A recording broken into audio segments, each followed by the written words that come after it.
Cześć, witam wszystkich bardzo serdecznie. Ja jestem Ania, a dzisiaj pokażę Wam, jak zrobić taką narzutkę. Narzutkę cardigan, top, pareo, nazw może być wiele, nawet sweter rozpinany, ponieważ jest tak fajna, taka uniwersalna, że myślę, że przyda się na wszelkiego różnego rodzaju okazje. Jeśli chodzi o włóczkę, ponownie używam włóczki od Rosarius 4 Caravella. Ostatnio zrobiłam 2 projekty tą włóczką, jestem z niej bardzo zadowolona. Jest to 100% wiskozy bambusowej, 100-gramowe motki mają 350 metrów. Pamiętajcie, że jest to bambus, więc on lubi się rozciągać. Ja używam to jako atut, ponieważ zużywam wtedy mniej włóczki. Natomiast sam bambus jest bardzo mięciutki, bardzo delikatny, bardzo ładnie się układa. Wszelkiego rodzaju robótki nadają taki efekt przylegający do ciała, tak jak się to mówi, lejący. Ja natomiast oczywiście zawsze powtarzam, że jeżeli nie macie takiej włóczki, możecie używać dowolnej. Pamiętajcie tylko, żeby po prostu zrobić próbkę i sprawdzić, jak układa się wzór i czy Wam odpowiada. Natomiast jedyne, co mogę polecić, to żeby do tego projektu używać włóczki cienkiej, raczej cienkiej, nawet takiej z nitek, ponieważ jest to lekka, ma być to lekka bluzeczka, przewiewna, luźna. No i przede wszystkim ona ma bardzo szerokie rękawy, za chwilkę powiem Wam coś o konstrukcji. I te rękawy muszą Wam luźno opadać i żeby tak ładnie układały się lejąco wręcz na rączce, ta bluzeczka po prostu nie może mieć jakiejś sztywnej, grubej włóczki, ponieważ będzie po prostu brzydko się układała. Dobrze, czyli tak, do tego projektu używałam włóczki i zużyłam 300 gramów, natomiast projekt wykonuje na szydełku 3,5 mm jako główną część i czasami używam szydełka mniejszego 3 mm do różnego rodzaju wykończeń. Natomiast jeśli chodzi o sam projekt, jest to bardzo nietypowy projekt. Co prawda, wzór jest naprawdę bardzo prosty, pomimo że wygląda na skomplikowane. Uwierzcie mi, taki nie jest. Zazwyczaj tak jest, że wszystko, co jest skomplikowane, okazuje się prostsze niż nam się wydawało. Natomiast jeśli chodzi o wykonanie, to my wykonujemy 3 panele. 2 pierwsze panele to są panele, które zarówno stanowią rękawę, jak i część przednią. Tutaj, czyli my wykonujemy rękaw razem z tą częścią przednią i wykonujemy 2 dokładnie takie same panele. Natomiast jako trzeci panel jest dorabiany bezpośrednio już na tych panelach. Możecie zauważyć, że z jednej strony wzór idzie w tą stronę poziomo, natomiast w dalszej części wzór idzie już pionowo, ponieważ zaczepiamy sobie tutaj dalszą włóczkę i pracujemy dalej, tworząc panel tam i z powrotem, jednocześnie 2 przednie i tylne, czyli tak naprawdę nie ma tutaj żadnego szwu.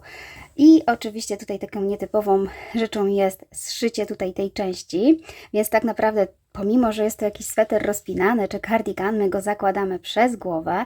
Dzięki temu nie musimy się martwić, że nam się coś rozpięło czy źle ułożyło. Naprawdę ta część świetnie nadaje się do wszelkiego rodzaju właśnie takich narzutek na plażę, takich pareo. Ja oczywiście pokazuję moją wersję, ale Wy możecie zrobić taką bardzo długą wersję i mieć taki naprawdę fajny, długi, przewiewny, lekki cardigan. To wszystko zależy od tego, co potrzebujecie. Również można zrobić sobie taką krótszą wersję. Ja w trakcie robienia tego sweterka pokazałam, jak wygląda krótsza wersja i ona też bardzo fajnie wygląda, zwłaszcza na taki top bez rękawów. Słuchajcie, oczywiście jeśli chodzi o projekt, jak go tworzymy, to ja później dokładnie wszystko wytłumaczę, więc się tym oczywiście nie martwcie. Natomiast na początku tylko pokażę, jak wyglądają te panele, od których zaczynamy. To są dokładnie 2 takie same panele. Prawdopodobnie są to właśnie prostokąty, które później jeden z nich przekładamy w tę stronę. Zszywamy tutaj te części po bokach i też ja zszywam sobie z jednej strony więcej, dosłownie na plecach mam zszyte więcej, a z przodu mniej. Dzięki temu nie jest taki dekolt wielki. I ostatecznie, kiedy mamy zrobione już te panele, to właśnie tutaj na tej części dorabiamy sobie tułów. Czyli my tak naprawdę robimy również od razu rękawy. Myślę, że jest to coś nowego, coś, co jeszcze nie pokazywałam. Bardzo fajna, aczkolwiek bardzo ładnie układająca się robótka, więc ja mam nadzieję, że Was zachęcę do stworzenia sobie takiego projektu. Ja jestem zadowolona, już planuję kolejny bardzo podobny, inny wzór, inne troszeczkę wykończenie, ale konstrukcję bardzo podobną, więc mam nadzieję, że uda mi się Wam pokazać. No i oczywiście zaletą tego cardiganu jest naprawdę bardzo szeroki rękaw, dlatego powiedziałam, że musi być to włóczka mięciutka, która po prostu się będzie ładnie układała i przylegała do naszej rączki. Ok, myślę, że tyle. Mam nadzieję, że zachęciłam Was do stworzenia projektu. Pamiętajcie, żeby zasubskrybować kanał, zostawić komentarz, no i łapkę w górę, o którą bardzo oczywiście proszę. Dzięki temu mój kanał się rozwija, a ja mogę tworzyć dla Was za darmo projekty. Pamiętajcie, że jedynym zarobkiem, którym ja tutaj mam z tego wszystkiego, to jest oglądnięta reklama, więc mam nadzieję, że ich tak często nie pomijacie. Dobra, dziękuję. No i zapraszam na część dalszą. Ok, zanim Wam powiem, jak zrobić taką bluzeczkę, sweterek, cardigan, to oczywiście, jeśli chodzi o wszystkie dane, zostawiam w opisie na dole pod filmem. Jeśli chodzi o rozmiar, który robię, to robię między S a M. Zazwyczaj moje bluzeczki, moje sweterki są na szerokość 50 cm. Jeśli chodzi o długość, to oczywiście wszystko zależy od tego, jaką chcecie uzyskać, ale ja mam tutaj aż, słuchajcie, dobrze patrzę, 75 cm. Oczywiście moja bluzeczka się jeszcze rozciągnęła, wyciągnęła po praniu, więc uzyskałam tak naprawdę efekt dopiero po wypraniu całej bluzeczki. No i oczywiście rękawki, które też są tutaj długie, całościowo na około nawet 60 cm, ale to są takie dane mniej więcej, żebyście mogli oszacować, ile potrzebujecie motków. Tak jak Wam powiedziałam, moja włóczka się rozciąga, więc zmieściłam się w 300 gramach. Natomiast jeżeli macie włóczkę, która się nie rozciąga i chcecie zrobić rozmiar większy, to pamiętajcie, żeby oczywiście mieć troszeczkę więcej tej włóczki. Dobrze, no to zaczynamy. Narzutkę zaczynam od zrobienia dwóch takich samych paneli. Ja już mam obecnie przygotowane, wręcz nawet wyprane, po to, żeby wiedzieć, jak rozciągnęły się po praniu i ewentualnie odpowiednio dopasować szerokość. Już Wam tłumaczę, jak powinny wyglądać panele. Wytłumaczę Wam na małych karteczkach, ponieważ mój panel jest duży i ciężko byłoby mi go tutaj zmieścić w ekranie. Każdy panel jest dokładnie taki sam. Wzór jest dwustronny, więc nie robimy panelu lustrzanym odbiciem. Nie ma takiej potrzeby, ponieważ tak naprawdę nie widać, która strona prawa, a która lewa. Więc robimy dwa takie same. Przyjmijmy, że to jest pierwszy panel. Każdy taki panel zaczynamy dokładnie tutaj z tej strony. On zaczyna się od rzędu półsłupków nawijanych. To jest dokładnie tutaj. Tego tak naprawdę nie widać tutaj bardzo, ponieważ to jest tylko jeden malutki rządek. Natomiast on stanowi tutaj przód. Tak naprawdę pracujemy w taki sposób, tutaj poziomo, tworząc wzór raz w tą, tak jak pokazuję Wam palcem. Natomiast po skończeniu składamy w taki sposób panel. I teraz tak, panel tworzy rękaw i połowę szerokości, ponieważ jest to panel, który tak naprawdę tworzy nam część rękawa tutaj i część panelu środkowego, ale połowę tego panelu, ponieważ potrzebujemy dwa takie same i będziemy je w taki sposób tutaj łączyć. I tak jak Wam wcześniej wspominałam, te panele są dokładnie takie same. Po prostu my odwrócimy sobie drugi panel tak, żeby dopasować krawędzie do siebie te same. Natomiast tego w ogóle nie będzie widać, jeśli chodzi o wzór, ponieważ wzór jest właśnie taki sam i wygląda tak samo, więc nie ma potrzeby robić panela lustrzanym odbiciem. Dobrze, przyjmijmy, że mamy dwa panele. Oczywiście robimy od razu tył i przód razem, więc gdy mamy dwa panele, my tak naprawdę musimy na początek ustalić sobie wysokość tego panelu. Oczywiście my tworzymy, tak jak Wam powiedziałam, z tej strony ten panel, więc musicie sobie tak naprawdę wyznaczyć tutaj tą szerokość. Ta szerokość to jest Wasza wysokość tutaj.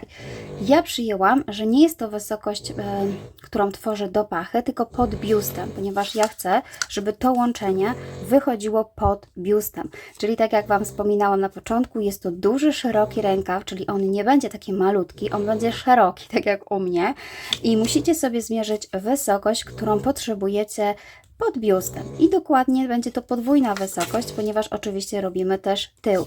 Ja przyjęłam, że potrzebuję tutaj około 70 cm tej części i tak mniej więcej starałam się zrobić, aczkolwiek troszkę mi to wyszło za nisko, ale nie ma znaczenia, myślę, że się uda. Więc tak, Wy robiąc panel, ustalacie sobie tak naprawdę szerokość panelu tutaj tego, która będzie Waszą wysokością góry, która będzie sięgała pod biust. Ewentualnie jeśli chcecie, żeby było wyżej, na przykład pod pachą, to pamiętajcie, że wtedy to łączenie wyjdzie Wam na biuście na przykład, tak? Czyli weźcie pod uwagę, że łączenie tej narzutki jest właściwie pod biustem, dlatego mamy taki szeroki rękaw. I robiąc właśnie ten rękaw, od razu musicie sobie ustalić, tak jak Wam wcześniej powiedziałam, tutaj szerokość, ponieważ pracujemy tam i z powrotem, natomiast to będzie nasza docelowa wysokość i każdy taki panel powinien zawierać przynajmniej połowę szerokości waszej narzuty, tak? Ponieważ gdy złączymy oba ze sobą, one stworzą Wam jedną płaską szerokość. Natomiast to, co jest tutaj, to jest ta część rękawa.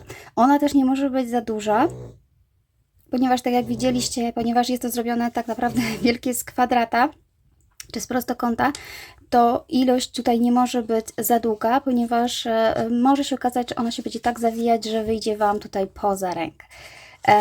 Ja oczywiście na razie pokazuję tylko to na schemacie, za chwilkę pokażę Wam już na moich gotowych panelach, jak to będzie wyglądało, czyli pamiętajcie, że ta część jest połową Waszej szerokości, ponieważ druga połowa jest tutaj, a ta część za znacznikiem już będzie stanowiła rękaw, tak?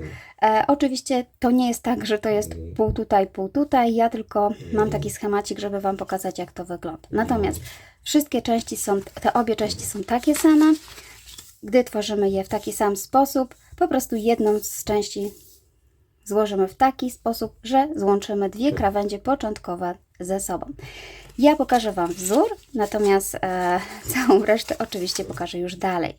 Jeśli chodzi o wzór, musimy nabrać wielokrotność liczby 5, plus jeszcze musimy nabrać 7 dodatkowych oczek na brzeg. Czyli zobaczcie, wzór składa się z piątki. Zaczynając tutaj od tego wachlarza, tu mamy jedną piątkę, drugą piątkę, trzecią piątkę, czwartą piątkę. Wy, jeżeli robicie sobie próbkę, musicie nabrać prawdopodobnie tyle samo oczek, co ja, żeby stworzyć próbkę. Natomiast gdy chcecie uzyskać docelową, tak jak powiedziałam Wam, tutaj szerokość, ale tak naprawdę wysokość tej bluzeczki, musicie po zrobieniu próbki po prostu odpowiednio dodawać, przemnażać razy 5 wszystko. To znaczy o 5 oczek więcej. Zobaczcie, u mnie tutaj te 5 oczek zajmuje 3 cm, więc muszę w taki sposób sobie przemnożyć, żebym wiedziała, każdą kolejną piątkę tak naprawdę da mi 3 cm więcej. Jeśli chodzi o wzór, to oczywiście wykonuje się go bardzo prosto. Na początku przygotujemy sobie tylko taki pierwszy rząd, później drugi będzie takim kolejnym początkowym, a każdy kolejny będzie taki sam, więc wcale nie jest ten wzór trudny. Natomiast jedyną trudnością może jest to, żeby sobie po prostu dopasować odpowiednią liczbę oczek do potrzebnej wysokości i wziąć pod uwagę, że taki panel może się rozszerzyć, jeżeli robicie z włóczki takiej jak ja, bambusowej, ona się lubi rozszerzać i też ona inaczej wygląda przed wypraniem i po wypraniu. Po wypraniu wzór ma większe ażurkowe dziurki, ładnie się układa, przed wypraniem to za chwilkę zobaczycie, jak będę robiła z Wami próbkę. Czyli tak, nabieramy wielokrotność liczby 5, natomiast żeby stworzyć tutaj brzeg, potrzebuję 7 oczek, ponieważ 3 oczka idą z jednej strony, 3 oczka idą z drugiej strony, a to jedno dodatkowe 7, tak naprawdę potrzebny jest, żeby stworzyć jeszcze jeden tutaj brzeg taki wachlarzowy, ponieważ gdy przeliczycie sobie piątki, wyjdzie Wam, że skończyłoby się na przykład na ostatnim oczku. Żeby skończyło się wachlarzem, musi być jeszcze jedno oczko, czyli wielokrotność liczby 5 plus 7 dodatkowych oczek, żeby stworzyć wzór. I już pokazuję, jak będzie wyglądała próbka. Na próbkę myślę, że nabiorę 27 oczek, to dokładnie będzie 20 plus 7, 20 to jest wielokrotność liczby 5, dokładnie 4 piątki, czyli powinnam mieć 4 wachlarze, ale wyjdzie mi 5. wachlarz, ponieważ w tym ostatnim oczku też muszę zrobić 5. wachlarz, żeby zakończyć wachlarzem i na końcu potrzebuję tutaj 3 oczka, a to jedno tutaj potrzebne będzie, żeby zakończyć wachlarza. Czyli nabieram sobie 27 oczek. Na początek ja używam szydełka mniejszego 3 mm, żeby stworzyć taki łańcuszek, żeby on mi się po praniu po prostu nie rozszerzył. Wynika to tylko dlatego, że z tego, że mam włóczkę bambusową i ona mi się rozszerzyła, gdy wzięłam to samo szydełko. Natomiast jeżeli robicie pewnie włóczką bawełnianą, może się okazać, że nie ma takiej potrzeby. Czyli zaczynam mniejszym szydełkiem, docelowo będę pracowała na szydełku 3,5 mm. Czyli robię sobie łańcuszek podstawowy i nabiorę 27 oczek łańcuszka. Raz, 2, 3, 4, 5, 6, 7, 8. Dobrze, mam nabrane 27 oczek. Pamiętajcie, że ja nie wliczam oczka brzegowego do oczek, więc zawsze po zrobieniu łańcuszka dodatkowo jeszcze oczywiście potrzebujemy zrobić sobie oczko brzegowe, które pomijam, dlatego go nie wliczam. Teraz odwracam sobie robótkę i na tym pierwszym łańcuszku wykonamy sobie rząd, wykonując półsłupki nawijane, czyli robimy narzut, wbijam się w środkową pętelkę łańcuszka, oczywiście pomijam pierwsze oczko, więc wbijam się w drugie oczko, sprawdzam sobie, tu jest drugie oczko, odwracam i szukam takiej tylnej pętelki, tu jest tylna pętelka od drugiego oczka, ona jest tutaj w środku, oj, już sobie tutaj ją zahaczam, mam, przekładam włóczkę pod tą pętelkę, pobieram i przekładam przez 3. Znaczę sobie pierwsze oczko. I tak wykonujemy do końca rzędu, czyli narzut, wbijam się w kolejne oczko, przekładam włóczkę, pobieram i przekładam przez 3.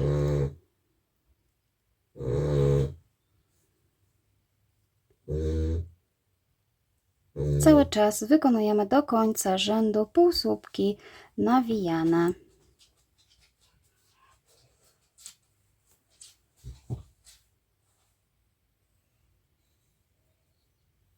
Ok, zrobię do końca i zaraz powiem co dalej. Zrobiłam łańcuszek z półsłupków nawijanych. Następnie robię oczko do góry, odwracam robótkę. Oczko do góry oczywiście nie zliczane do wzoru. I od tej pory zaczynamy tworzyć już wzór. Zmieniam szydełko na większe, czyli biorę 3,5 mm.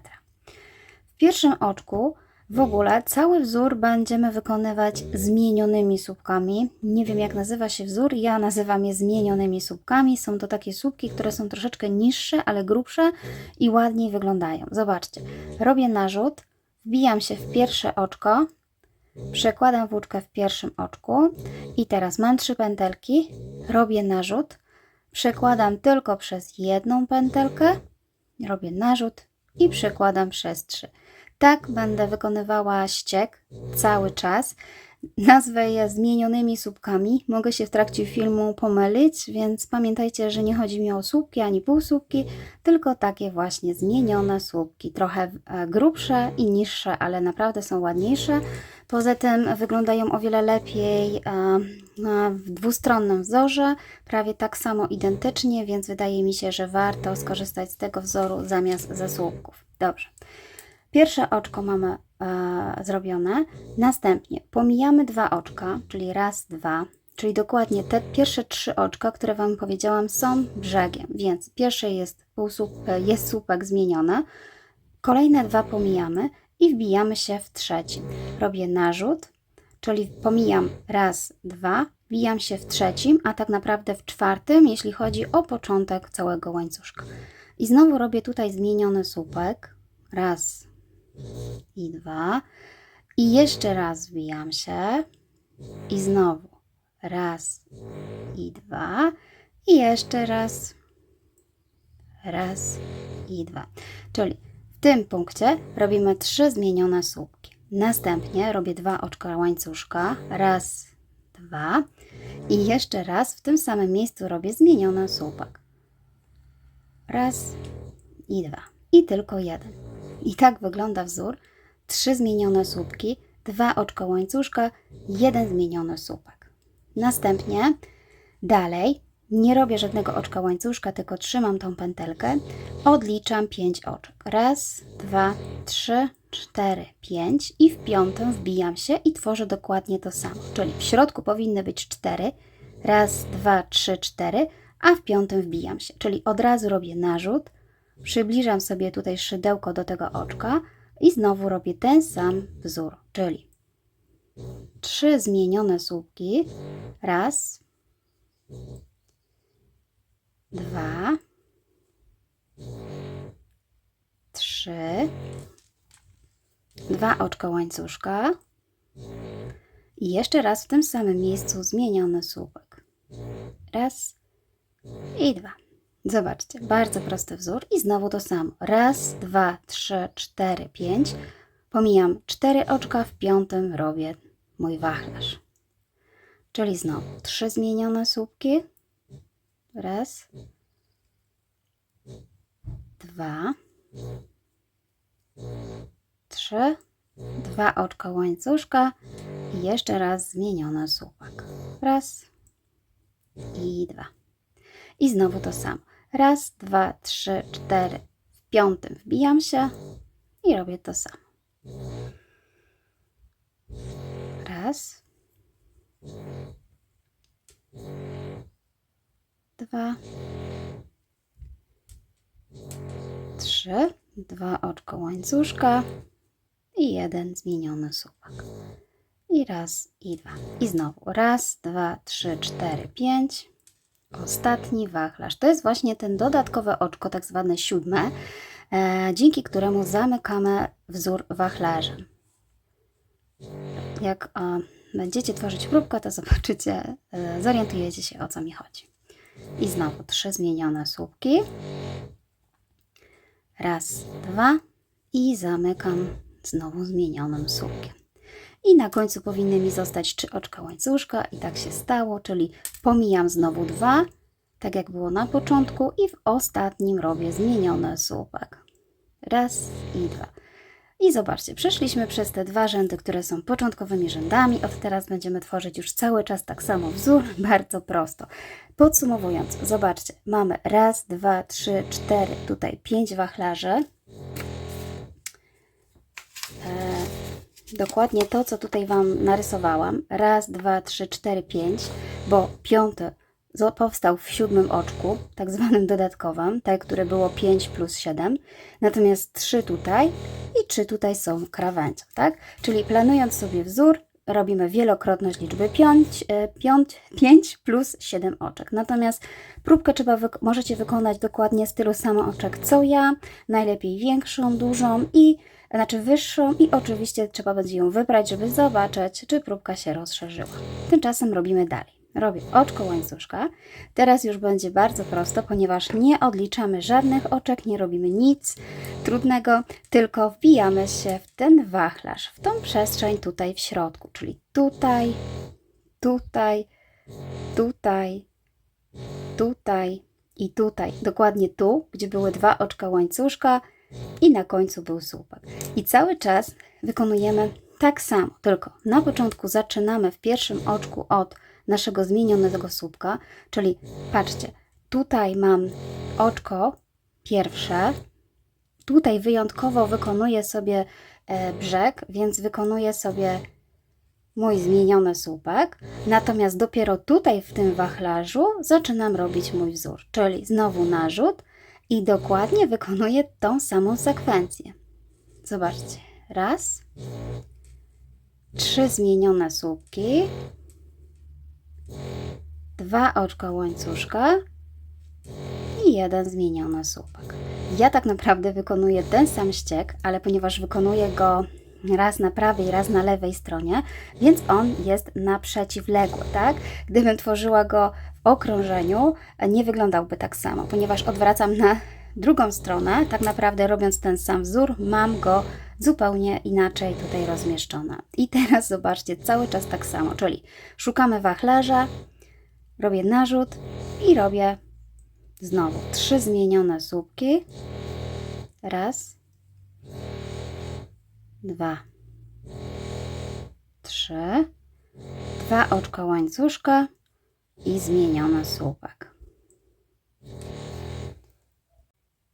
I znowu w tym samym wachlarzu, znaczy w kolejnym wachlarzu 3 zmienione słupki. Raz, 2, 3, raz, 2 i 1 zmieniony słupek. Wzór jest prosty, ponieważ nie musimy już teraz odliczać żadnych oczek, wbijamy się tylko w wachlarz. Nie ma pomiędzy wachlarzami dodatkowych oczek łańcuszka. Cały czas pracujemy tylko w środku wachlarza. Pamiętając oczywiście, że na początku i na końcu tworzymy dodatkowy zmieniony słupek jako krawędź. Czyli ostatni wachlarz mam tutaj. Raz, 2, 3, raz, 2 i narzut i ostatni zmieniony słupek. I właśnie tutaj zaraz za tym słupkiem wyszukujemy oczka, które było tutaj początkowe, czyli tak naprawdę to będzie czwarte od tej strony. Raz, dwa, trzy, cztery, czwarte. I od razu robię zmieniony słupek, czyli tutaj również łączenie polega tylko na tym, żeby sobie zrobić, może on być taki nawet troszeczkę większy, luźniejszy, zmieniony słupek.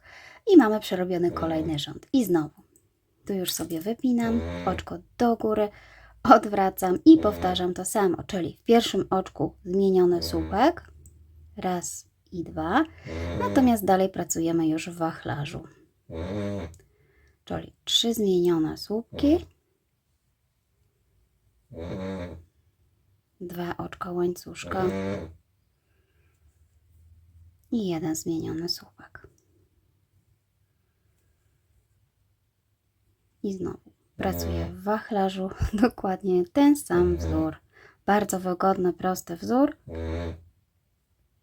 Powstaje zarówno na prawej, jak i na lewej stronie. Więc idealny na wszelkiego rodzaju letnie robótki. Dojdę tutaj do końca, żeby Wam jeszcze raz pokazać ten koniec. I w zasadzie to będzie na tyle, ponieważ nie ma co więcej pokazywać. Wzór jest naprawdę bardzo prosty. I znowu tutaj.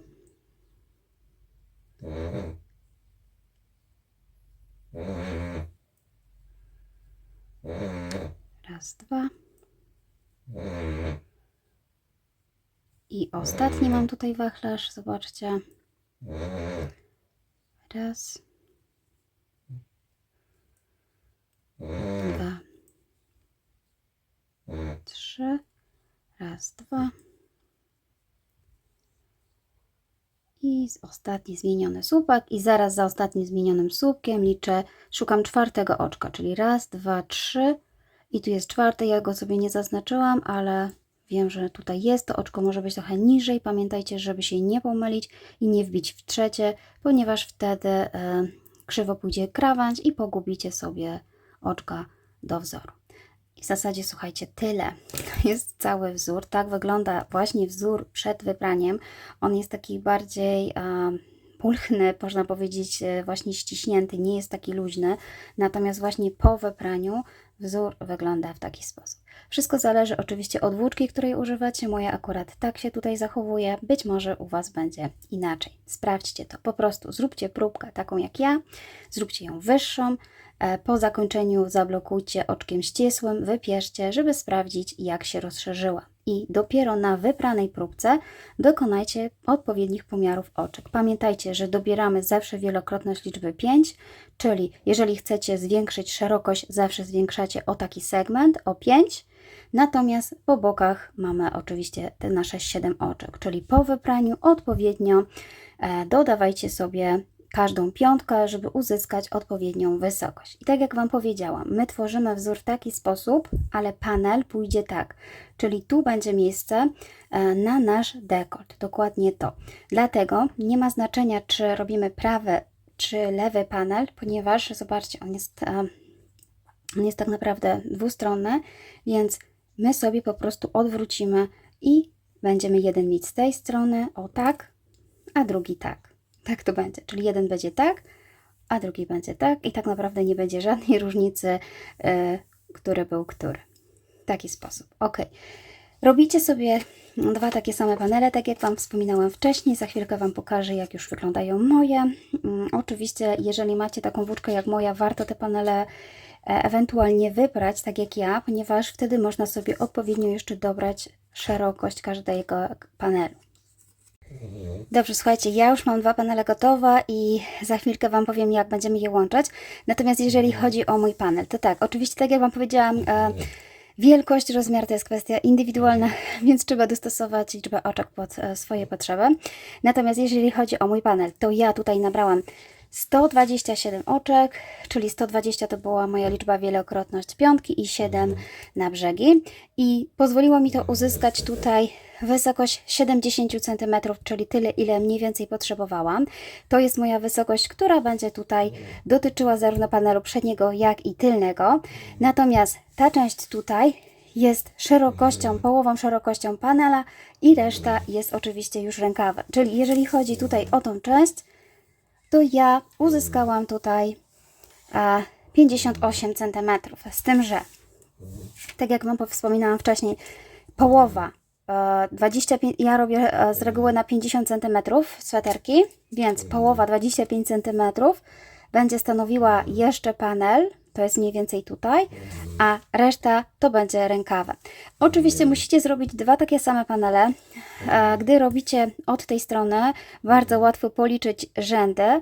Po to, żeby zrobić oczywiście dwa takie same, wystarczy liczyć tutaj w danym wachlarzu po prostu te tutaj wachlarzyki i zrobić dwa takie same panele. I gdy macie już zrobione dwa takie same panele, oczywiście kończymy oczkiem ścisłym, na końcu odcinamy włóczkę. Natomiast ja już mam to wszystko zrobione, czyli tak jak Wam pokazywałam wcześniej, tu był początek.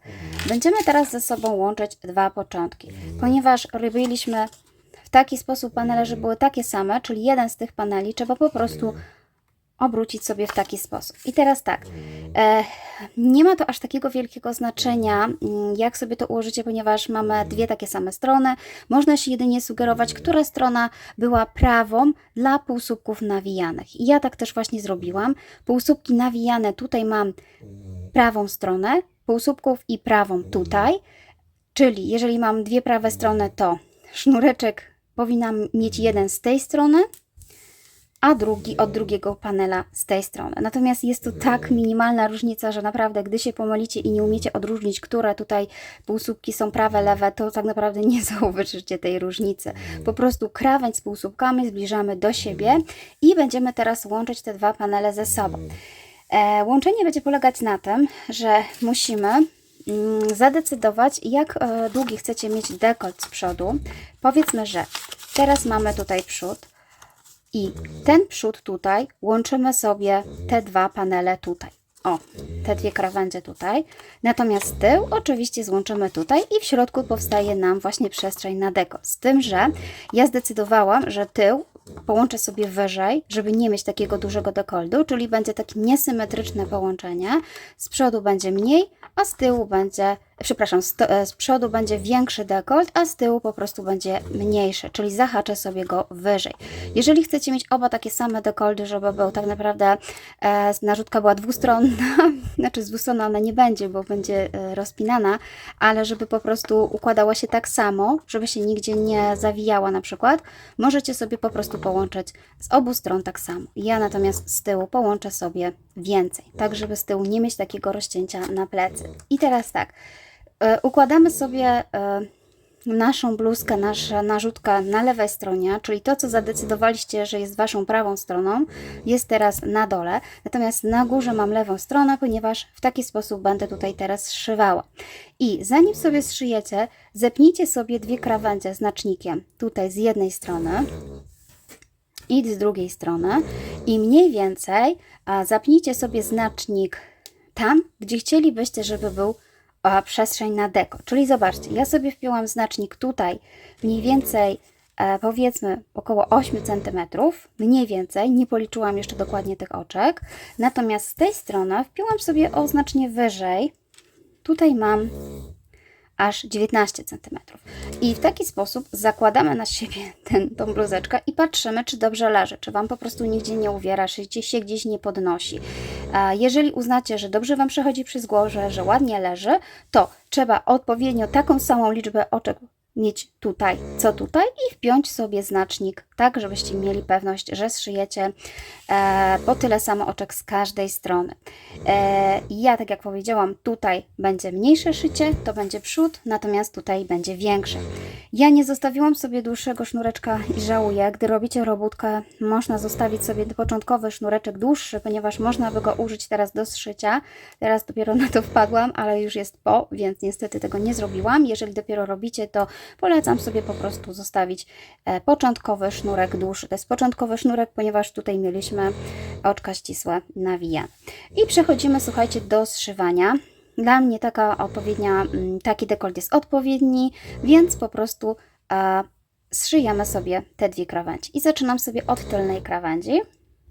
Nabieram na szydełko pierwsze oczka z tego panelu, pierwsze oczko z tego i z tego. Staram się, żeby to oczko było jak najbliżej tej krawędzi, żeby po prostu nie powstało mi takie nieładne zakończenie, więc wybieram pierwsze oczko. Tak jak tutaj właśnie pokazuję, pierwsze oczko, tu się niestety uciekło mi to oczko, pierwsze z tej i pierwsze z tej. Jeśli mieliście tutaj dłuższy sznureczek, można teraz go wykorzystać i przeciągnąć przez te dwie krawędzie i tak w taki sposób zacząć oczkiem ścisłym. Ja natomiast nie mam tego, więc muszę doczepić włóczkę i zrobię sobie już początkowe oczko. Tylko mi się tutaj poplątało. Dobra, robię początkową pętelkę i tą pętelkę przekładam tutaj i robię oczko ścisłe. Teraz oczywiście też używam szydełka 3 mm, ponieważ pierwszy początkowy rząd był mniejszym szydełkiem, żeby mi się lepiej wbijało, po prostu używam mniejszego. Szycie jest bardzo proste, tylko polega na tym, żeby bić się w jedno następne oczko z tego panelu i kolejne z drugiego panelu, przeciągnąć włóczkę i zrobić oczko ścisłe. Najprostsze zszywanie oczkami ścisłymi. Idziemy oczko po oczku, po kolei.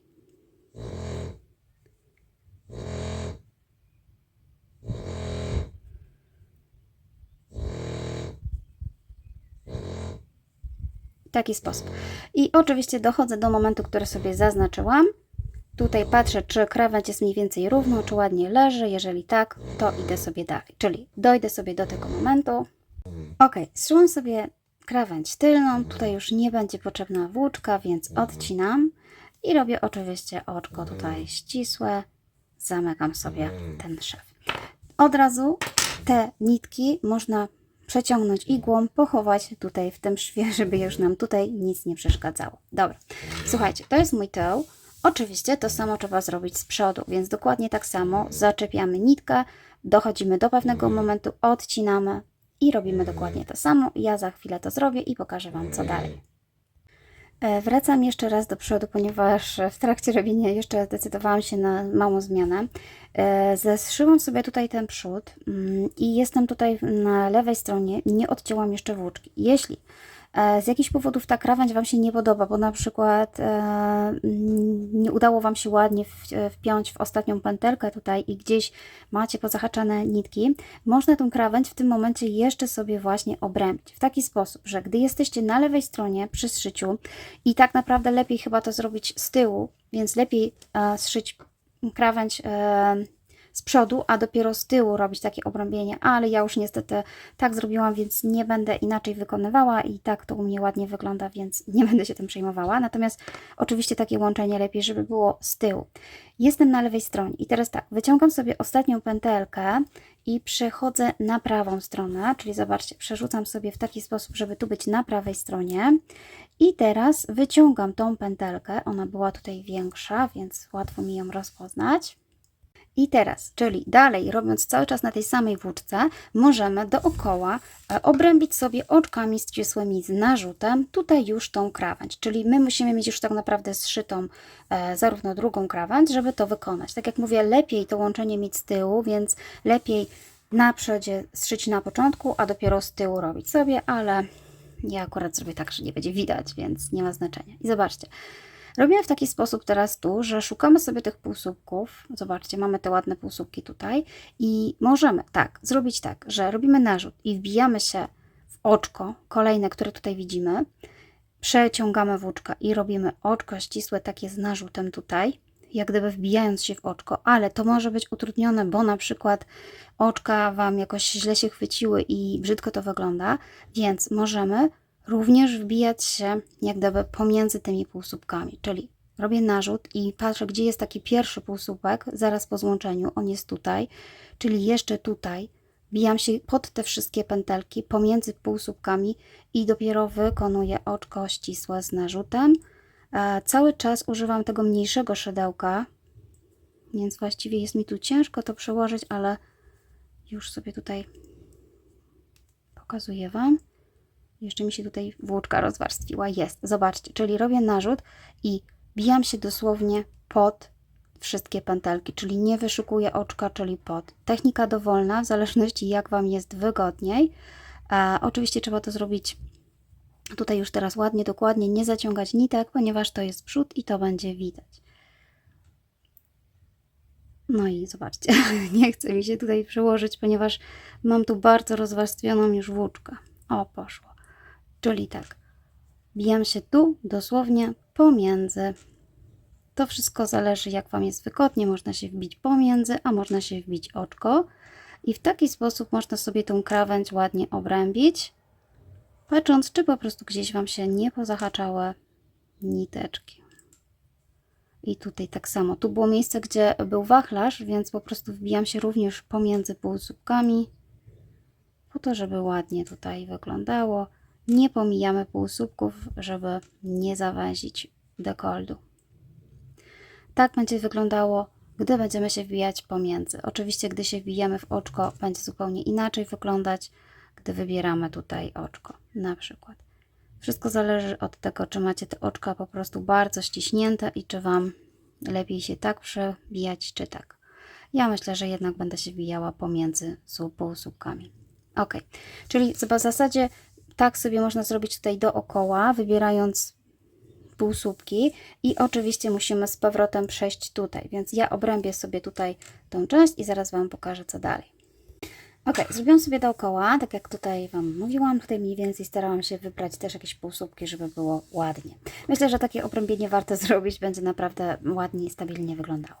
Dobrze, słuchajcie, teraz wyszukuję sobie tutaj takiej pierwszej pętelki, żeby po prostu połączyć to ze sobą, oczko ścisłe i zamknąć. Tak jak mówię, lepiej, żeby to łączenie było jednak z tyłu, ale i tak jest bardzo mało widoczne. Dobrze, można sobie już wszystkie tutaj końcówki pochować, później, żeby było nam prościej pracować. Czyli zobaczcie, jesteśmy teraz w takim etapie, gdzie mamy wykończony dekolt, już jest wykończony na prawej stronie, mamy połączone ze sobą panele i teraz zajmiemy się tworzeniem dołu. Tak jak powiedziałam, u mnie tutaj jest szerzej, więcej złączona i z przodu jest mniej. Połączę sobie nitki i zaraz do Was wracam. Ok, tak to teraz wygląda. Ja już schowałam sobie wszystkie tutaj nitki, żeby mi nie wystawały. I to jest mój przód. Tył, tak jak powiedziałam, będzie wyżej zszyty. Oczywiście Wy możecie mieć takie same wycięcie zarówno z przodu, jak i z tyłu. Ale teraz ważne, żebyście położyli sobie Waszą bluzkę z przodu, złożyli na pół, tak jak tutaj u mnie widzicie, i zdecydowali o całej szerokości już tutaj Waszego kardiganu, Waszej bluzeczki. Po prostu przykładamy sobie centymetr, najlepiej tutaj od połowy, patrzymy, gdzie jest Wasza połowa, ewentualnie po całości sprawdzamy, czy będzie tyle dobrze i razem łączymy ze sobą dwie krawędzie. Ja natomiast sugeruję się tutaj tymi dziurkami, czyli zobaczcie, liczę sobie tutaj te dziurki. Mam raz, dwa, trzy, 4, 5, 6, 7, 8, 9, 10, 11. W 11 wpięłam znacznik i dokładnie to samo zrobiłam tutaj, czyli zaczynam od tej tutaj najmniejszej dziurki, liczę sobie 11, raz, 2, 3, 4, 5, 6, 7, 8, 9, 10, 11, tak? Tutaj z tej strony jest też ta dziurka, ją liczę, czyli raz, 2, 3, 4, 5, 6, 7, 8, 9, 10 i 11, czyli upewniamy się, żeby po prostu w takim samym momencie sobie spiąć. Jednocześnie możecie sobie sprawdzić, czy ta część jest również, ma tyle samo tutaj tych dziurek. Liczę od tutaj tej pierwszej krawędzi.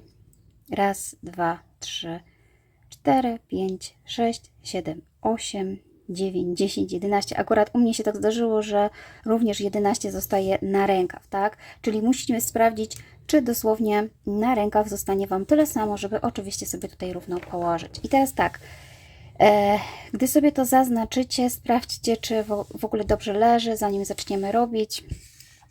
Tak jak Wam powiedziałam wcześniej, fajnie, gdy ten kardigan tutaj jest pod piersią. U mnie troszeczkę jest za krótki, ale nie szkodzi, też to będzie ładnie się układało. Dobrze, czyli tak, to jest nasz środek, a ta pozostała część pójdzie do zszycia na rękawy, którymi się zajmiemy później. Jak widzicie, one są szerokie, ale za chwilkę Wam powiem, jak to sobie obrębić, gdy już zajmiemy się tym środkiem. I teraz tak, ja robię oczywiście rozpinany kardigan, więc musimy pracować tam i z powrotem. Więc odwracam sobie w taki sposób, żeby oczywiście zacząć od strony prawej do lewej, czyli będę zaczynała dokładnie tutaj z tej strony. Wybiorę sobie tutaj pierwszą pętelkę i zrobię ściek.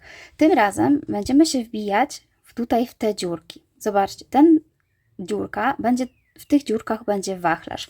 U mnie mniej więcej właśnie tak to się przekłada na wzór, że gdy odliczę sobie te 25 cm i stworzę wachlarz w każdym, dokładnie da mi taką samą szerokość. Po prostu musicie sobie sprawdzić, ile daje Wam szerokość tutaj ten wachlarz po wypraniu. U mnie akurat się to sprawdza i tak naprawdę taką technikę będę stosować, że po prostu teraz budujemy tam i z powrotem wachlarz w tych dziurkach. Już Wam powiem, jak to będzie wyglądało. Oczywiście cały kardigan lepiej się ułoży po wypraniu, zarówno tutaj ta część, ponieważ ona się jeszcze troszeczkę mi tutaj marszczy, bo ta część była wyprana, a ta nie, w sensie połączeniu, ale to później się wszystko wyprostuje. Robię sobie pętelkę podstawową i tutaj z przodu, zaczynam z przodu, od tej krawędzi do tej, pójdę dookoła, aż do tej. Czyli zobaczcie, tutaj z przodu wybieram sobie dosłownie taką pierwszą pętelkę, ona jest jak gdyby, tu jest ta pierwsza przestrzeń, gdzie będzie wachlarz, a tu jest ta część jak gdyby nasza krawędź. I teraz zahaczam sobie tutaj szydełko i tutaj to będzie taka początkowa krawędź, którą tworzyliśmy zawsze na początku, czyli ona się składa tak naprawdę z takiego zmienionego słupka jednego, czyli robię narzut i tutaj po prostu robię sobie tylko jeden zmieniony słupek. To samo będzie właśnie z tej strony. Natomiast od razu za tym słupkiem w tej części robię mój wachlarz. Czyli zobaczcie, od razu wbijam się w tą przestrzeń i robię raz, dwa, trzy, dwa oczka łańcuszka i jeden zmieniony słupek. Teraz będziemy pracować tam i z powrotem, ale tworząc ten trzeci, największy panel, czyli razem przód z tyłem. I znowu wyszukuję sobie tutaj tej przestrzeni i tutaj robię wachlarz. Raz, dwa, trzy, raz, dwa.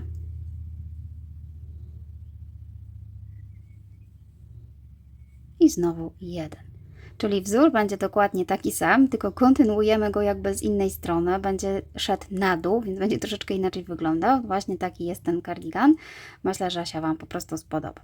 I znowu, tu jest następna przestrzeń, tu jest następna, tu jest następna. Ona jest duża, więc zawsze po każdym takich tutaj słupkach po prostu wbijamy się i robimy wachlarz. I dojdę do momentu, gdzie sobie tutaj połączyłam i zaraz pokażę Wam, co dalej. Ok, zrobiłam sobie tą pierwszą część i jestem w pierwszym oczku, tutaj, gdzie miałam zaznaczony marker.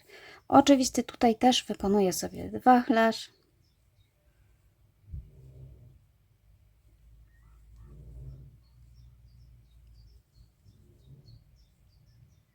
Raz i dwa. I tutaj zmieniony słupek. I zobaczcie, przechodzę od razu na drugi panel, tu gdzie miałam łączenie i również wykonuję tutaj wachlarz. Czyli tak naprawdę połączenie tutaj polega tylko na takim przejściu z jednego panela na drugi, ale wykonujemy cały czas ten sam wzór. I tutaj mam taki sposób, po prostu to połączone. Zobaczcie. Czyli ten rękaw zostaje, już go nie pracujemy tylko tutaj na tej części. Teraz mam do wykonania tył i znowu, gdy dojdę tutaj do tego rękawa, znowu wykonam tutaj wachlarz i dojdę do tego początku i pokażę Wam, co dalej. Oczywiście zanim jeszcze dojdę do początku, napotykamy plecy, czyli te łączenie, gdzie tutaj jesteśmy. Ja, żeby zbytnio nie rozszerzać, po prostu ostatni wachlarz przed łączeniem robię tutaj w tej przestrzeni. Czyli tak wbijam się dosłownie, tu jest nasz półsłupak, więc wbijam się tutaj. Jak gdyby jest tutaj grubsza część, ale nie szkodzi, żeby po prostu tutaj wyrównać. Raz, dwa. I tutaj w tej części jak gdyby pomijam tutaj to łączenie i wbijam się znowu tutaj w tą część, tak? Zobaczcie tutaj. To wszystko też zależy, jak Wam się tutaj ułożyło, jak zszywaliście, ale myślę, że tak powinno wystarczyć. Jeśli by się okazała zbyt duża dziura, oczywiście można sobie tutaj jeszcze zahaczyć i zrobić sobie dodatkową przestrzeń. W taki sposób, czyli po prostu tak wyglądać będzie to łączenie.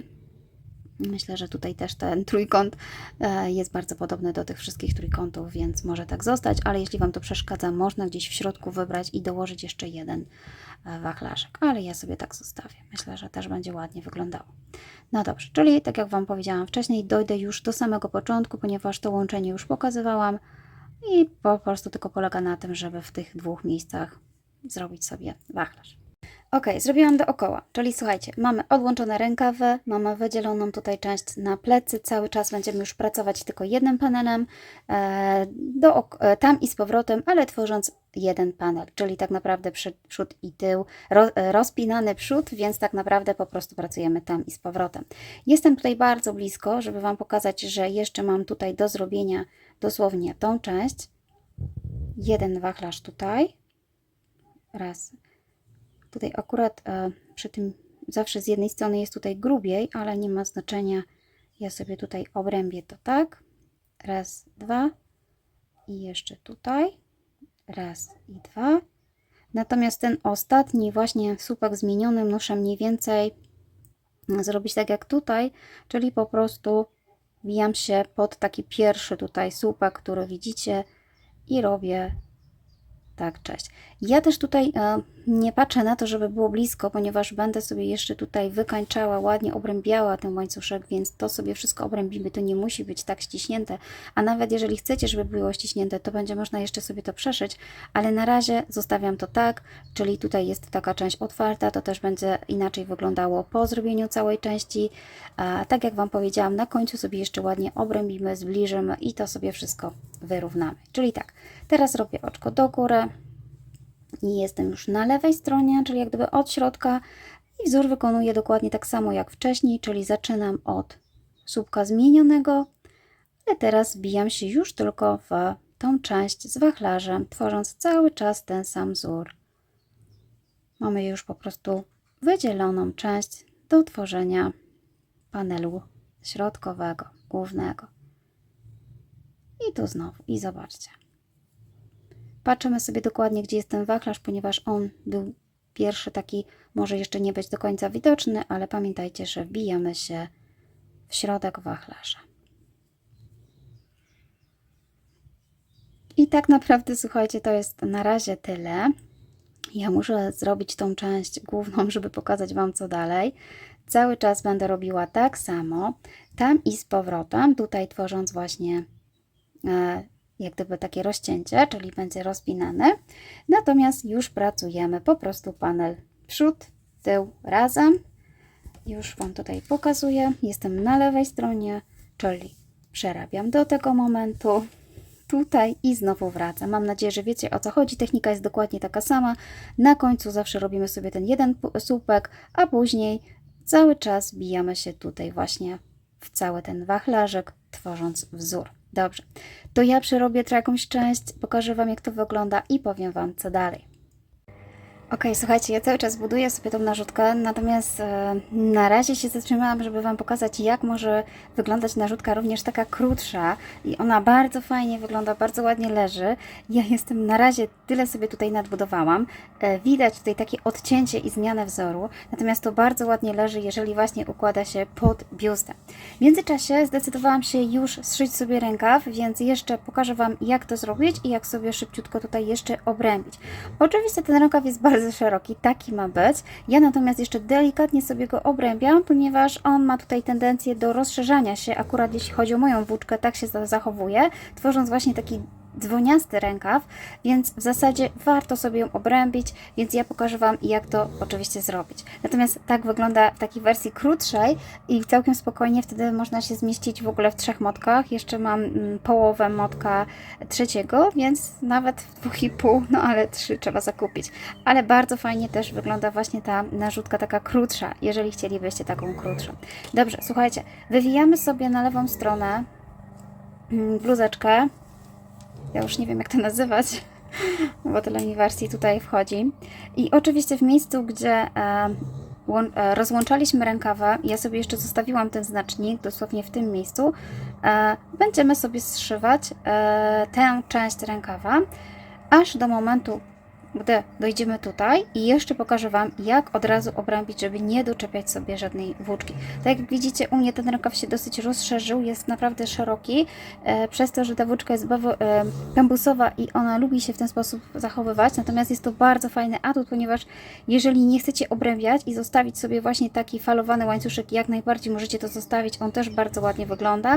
Ja natomiast sobie po prostu tylko delikatnie obrębiłam i już pokazuję Wam łączenie.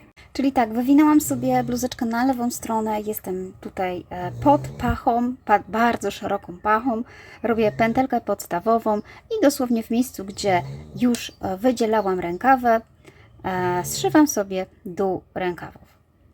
Czyli tak naprawdę zaczepiam sobie pętelkę podstawową dosłownie w tym samym miejscu, w którym zaczynałam, po to, żeby zmniejszyć tutaj tą dziurkę. Następnie wybieram pętelki, które tutaj mam widoczne zarówno z jednego panelu, jak i drugiego. I oczywiście zszywam sobie oczkami ścisłymi. Czyli dowolne pętelki. Nie mamy tutaj oczek łańcuszka, więc trzeba się wbijać i pobierać sobie dowolne pętelki. Pamiętając, żeby zbyt mocno nie zaciskać, żeby robótka się Wam nie pomarszczyła. Czyli nawet więcej tych oczek, luźne, żeby się po prostu nie zmarszczyło. I oczywiście przykładamy tak, żeby wzór się zgadzał. Tu akurat idzie tak, że dziurka do dziurki i wtedy mamy pewność, że zszyjemy równo na końcu rękaw. Dobrze. Ja przeszyję sobie to do końca tutaj, cały czas, tak samo, oczkami ścisłymi. I nie odcinam włóczki, bo też zaraz Wam pokażę, jak jeszcze sobie wzmocnić zakończenie. Ok, zszyłam sobie tą krawędź, oczywiście rękaw. I teraz, jeżeli chcecie zostawić sobie taki szeroki rękaw, to nie ma problemu, odcinamy włóczkę, zamykamy i zostawiamy. Jeżeli chcecie sobie troszeczkę jednak go zawęzić, to wyciągam sobie większą pętelkę po to, żeby mi się nie zgubiła, natomiast przykładam już teraz moją włóczkę, którą zszywam do środka, tak, żeby być na prawej stronie. Czyli po prostu teraz pracujemy już na prawej stronie, wywijam sobie całą bluzeczkę. I teraz właśnie szukam tej wielkiej pętelki. Ona jest tutaj. W międzyczasie mam tutaj za dużo już tych końcówek, ale jest ok. Zobaczcie. Czyli zszyłam sobie do samego końca. Teraz zmniejszam pętelkę, robię oczko łańcuszka. I teraz, jeżeli chcecie sobie ładnie jeszcze obrębić, tak jak Wam powiedziałam, żeby się jednak nie rozszerzała, a wręcz nawet zawęziła, wystarczy zrobić oczka ścisłe z narzutem po prostu pomiędzy tutaj tymi półsłupkami. Tu, gdzie mam zawsze po prostu wbijam się pomiędzy półsłupkami. Nawet jeżeli w danym miejscu były 2 oczka łańcuszka, to robię tylko jeden, czyli tu pomiędzy półsłupkami. Dokładnie takie same wykończenie, jak było przy dekolcie, z tym, że tutaj po prostu niektóre półsłupki są bliżej, niektóre dalej, nie ma znaczenia, zawsze wbijam się pomiędzy, przepraszam, oczywiście chodzi mi o te słupki zmienione, już z przyzwyczajenia mówię półsłupki, ale mam nadzieję, że wiecie, o co chodzi. I tak po prostu krok po kroku wbijam się. Tutaj oczywiście, zobaczcie, jest większa przestrzeń, ale ja właśnie chcę ją zawęzić, dlatego przechodzę do następnej. W taki sposób. I tutaj znowu. I tak obrębiam sobie dookoła, dokładnie tak samo jak obrębiałam dekolt. Na końcu oczywiście łączę z tym pierwszym oczkiem ścisłym, odcinam włóczkę, zamykam i chowam. I takie jest moje obrębienie delikatne rękawa. Aczkolwiek myślę, że pomocne, dlatego że ładniej to wygląda i ten łańcuszek się tak nie rozszerza. Dobrze, tego już nie będę pokazywać, ponieważ to wiecie jak zrobić. Po prostu przy ostatnim dochodzimy do tego momentu, łączymy z oczkiem ścisłym i zamykamy okrążeniem. Natomiast ja oczywiście buduję sobie dalej długość mojego kardiganu, mojej narzutki, chociaż nie powiem, kusi mnie ta długość, ale myślę, że jednak będzie dłuższy. Ok, no to działam dalej. Ok, skończyłam robić całą moją długość. Ja postanowiłam, że jednak zrobię trochę krótszy i zużyję dokładnie 3 motki, więc to jest taka wersja na 300 gramów. Natomiast pamiętajcie, że jeżeli robicie z tej włóczki co ja, to po wypraniu oczywiście ta długość jeszcze może się rozszerzyć.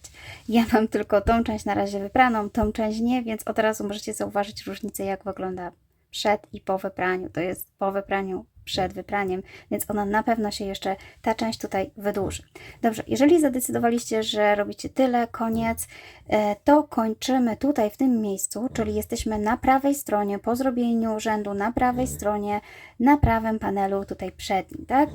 Wszystko mamy ładnie zrobione już dookoła, natomiast ja postanowiłam, że zrobię tutaj takie wykończenie, podobne do tego, żeby po prostu szło ładnie, tak jakby wszystko było w całości obrębione dokładnie tak samo. Czyli jesteśmy w tym miejscu i zaczynamy od tego rogu. Zmieniam sobie szydełko na mniejsze, na 3 mm, żeby mi się lepiej pracowało. I teraz na tej krawędzi, tutaj dookoła, będę wykonywała półsłupki nawijane, czyli dokładnie to, co mieliśmy tutaj, żeby właśnie wyglądało tak samo. Czyli tak, tu sobie zrobię oczko do góry, natomiast tutaj od razu, od początku staram się wybierać takie pętelki, dzięki którym mogę zahaczyć szydełko i zrobić sobie pierwszy półsłupek nawijany. Oczywiście z tej strony nie mamy ładnych oczek, nie mamy ładnej krawędzi, więc musimy sami wybierać tą część tutaj i zadecydować, ile takich półsłupków zrobić. Oczywiście tak, żeby nie było ich ani za dużo, ani za mało. Czyli mniej więcej staramy się iść po kolei i sprawdzać.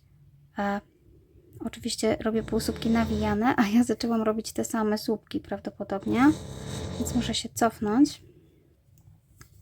Bo oczywiście robimy zwykłe półsłupki nawijane. Jeszcze raz.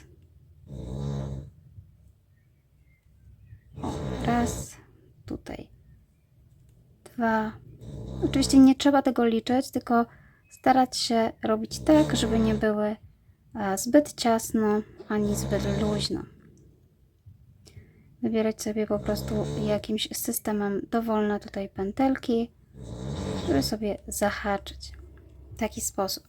Tak musimy przejść tutaj aż do góry i tutaj. Natomiast ja dojdę do tego momentu i pokażę Wam, jak tutaj robię. Czyli robimy cały czas półsłupki nawijane, staramy się wbijać w dowolnych miejscach.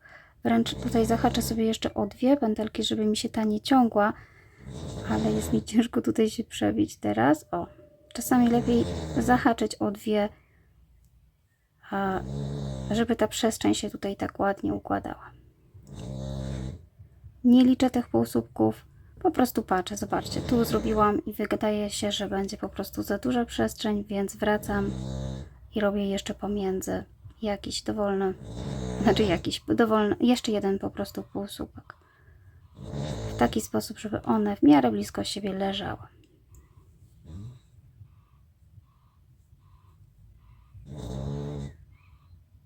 I cały czas po prostu tak samo. Dobra, dojdę do góry. Ok, jestem tutaj na górze, tak jak Wam wcześniej mówiłam. Ja miałam tutaj taką przerwę, tak? Czyli był taki tutaj dołek, w którym po prostu teraz zrobimy sobie dookoła również półsłupki. Czyli wybieramy sobie znowu tak pętelki, żeby ładnie tutaj wyglądało, żeby nie było zbyt zaciągnięte. Dokładamy tyle półsłupków, żeby po prostu ładnie tutaj zaokrąglić. Tak naprawdę nie ma jakiegoś większego znaczenia, ile ich zrobicie. Chodzi o to, żeby sobie tutaj tę część zaokrąglić.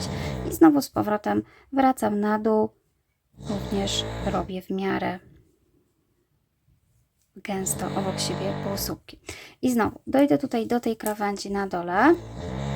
Ok, czyli to, co zrobiliśmy, to obrąbiliśmy sobie na razie tutaj tą część, natomiast teraz pracuję dalej w okrążeniu, tylko że zmieniam wzór.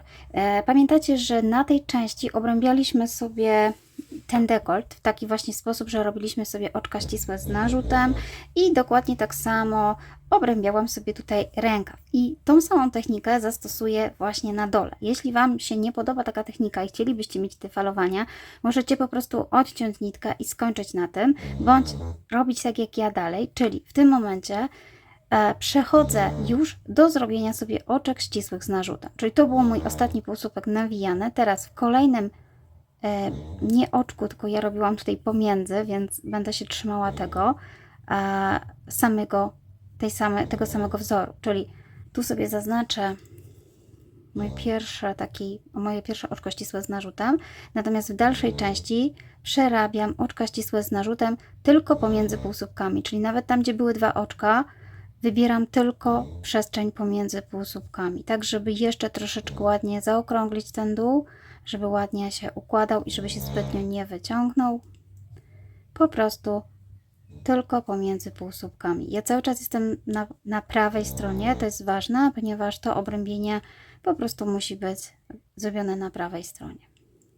I zobaczcie, bardzo luźno, bardzo spontanicznie pomiędzy tutaj tym wzorem, pomiędzy tymi zmienionymi słupkami cały czas sobie obrębiam w taki sposób.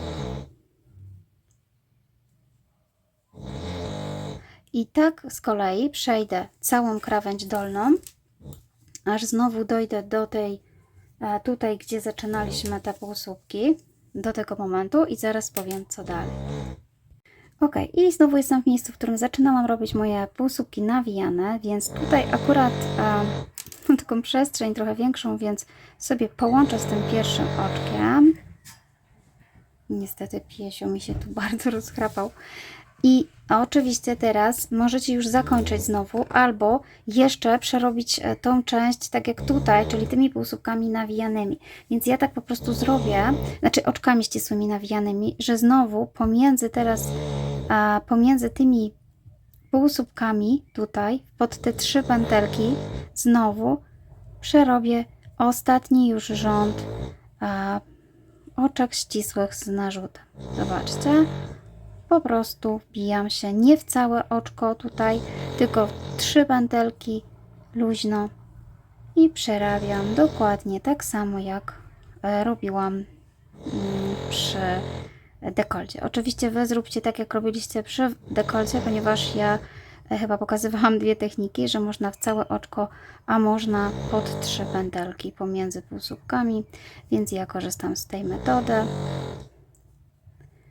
I cały czas, słuchajcie, tak samo, już tą krawędź robimy jak gdyby tylko tu i dochodzimy do tego miejsca tutaj i kończymy, ponieważ tu już nie ma dalszej części, to już by było na tyle, więc ja przejdę do tego momentu i za chwilkę Wam pokażę.